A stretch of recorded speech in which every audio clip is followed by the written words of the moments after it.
This world has always been so. Life abides no reason, for none are born by their own consent.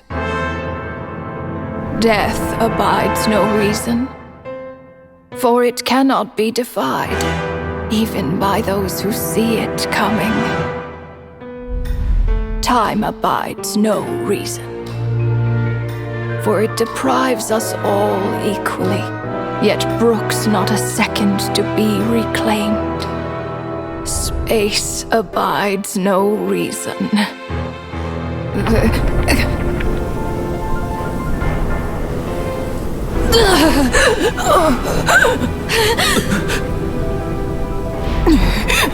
The ruler of space stopped the golden-haired twin travelers and mercilessly tore them apart.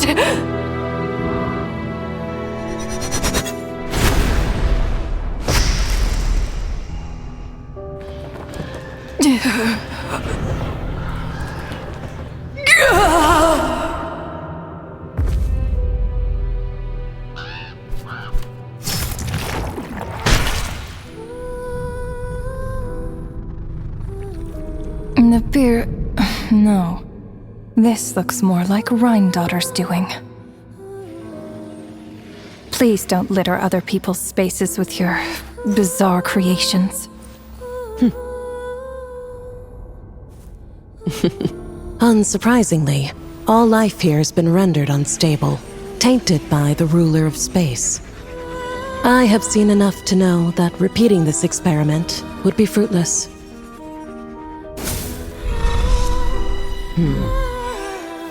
You seem to wield my power as if it were nothing but a plaything for your amusement. Although merging with you has stripped me of agency, I shall still continue to voice my disapproval. My dear Rhine-daughter. You have my respect, Nibirius. Your nagging is one of the only things that can get under my skin.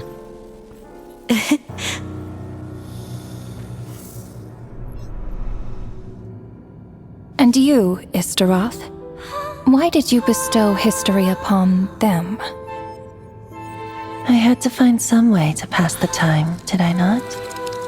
After all, it's clear that Asmodee is not here. Well, perhaps you could share your input a little earlier next time. But you're right. There's no trace of Asmodee here.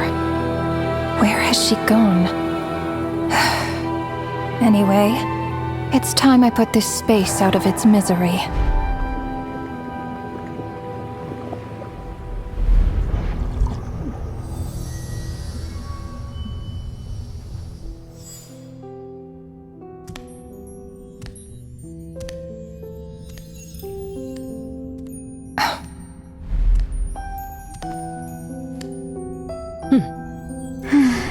These meetings are just a formality.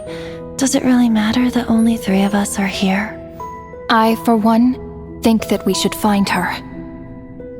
Since the heavenly principles cast us as shades, not one of us has ever missed a meeting. What if she just switched sides? Finding her would do more harm than good. Now there's an interesting idea. Better than being devoured.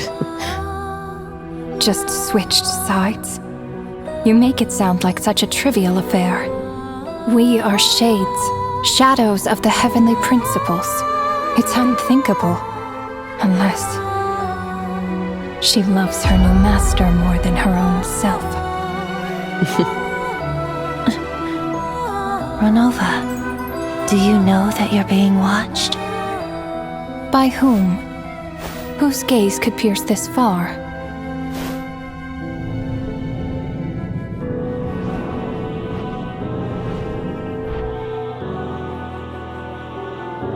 I remember those eyes.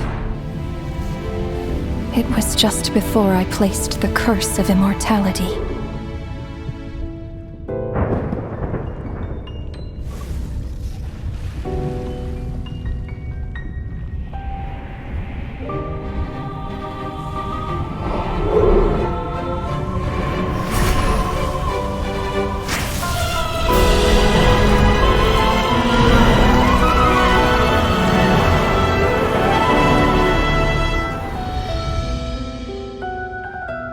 Yes, he's an old acquaintance of mine. I'm sure that working for the Tsaritsa has helped him let go of his past obsessions. The Cryo-Archon. With her paltry powers, she dares set her gaze on the heavenly principles. The heavenly principles have yet to awaken. If I were her, I wouldn't pass on that opportunity either. My dear Rhine daughter, you know I cannot allow you to think that way.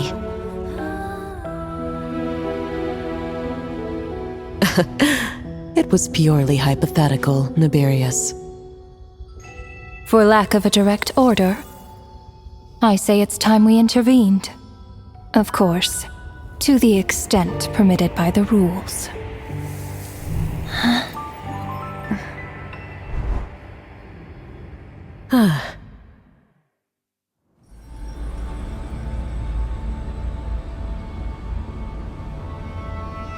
The gaze of the gods has always been considered a blessing.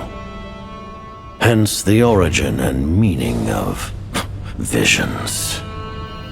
People have always yearned for the gaze of the gods. And yet, it is said that when mortals look directly upon the gods, they invite their wrath and retribution. And what of it?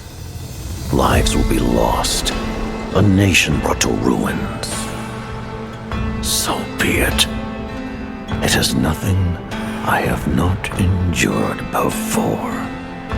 I already know the price of gazing upon the gods. So tell me, what is the price of killing a god? The god stays silent, as if the thought had never once crossed his mind. To all those who dare not look up to the heavens, Her Majesty the Tsaritsa says this. Behold, even the gods have their limits.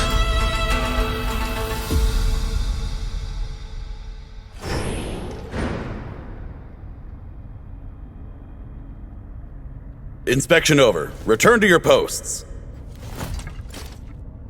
Make sure the Frostmoon Scions don't pose a threat. Per the Pale Star Edict, we are to retrieve the damselette from Nod Cry, whatever it takes.